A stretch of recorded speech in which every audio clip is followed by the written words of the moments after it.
a lot of Tri-State students, the start of the school year is just a couple weeks away now. And we know this year it's going to be full of changes since schools have been adapting to coronavirus. And reporter Josh Bazan explains how those changes will be very clear at lunchtime. During a normal lunch, kids are right beside each other. They're on top of each other. They're talking, they're playing, they're laughing. But not this year. School districts across the Tri-State and across the country are figuring out plans to safely get kids in the classroom during the coronavirus pandemic. And one of the more challenging pieces to that puzzle is lunchtime. We can't have kids self-serve, which we're used to doing.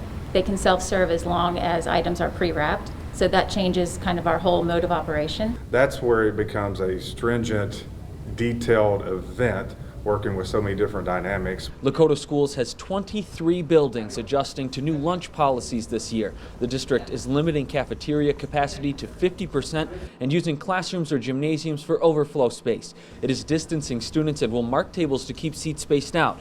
And children will use hand sanitizing stations before staff serves them food. No more self-serve stations. Trying to make the best practical sense to make sure our kids are safe and healthy when they do return to school.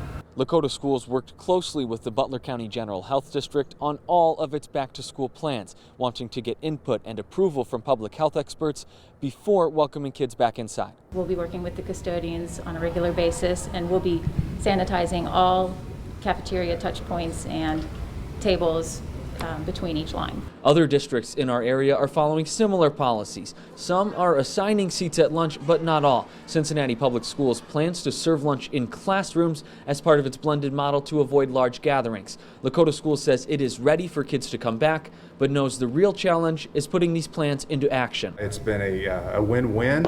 However, we haven't had our first day of school yet. In Liberty Township, Josh Bazan, WCPO 9 News.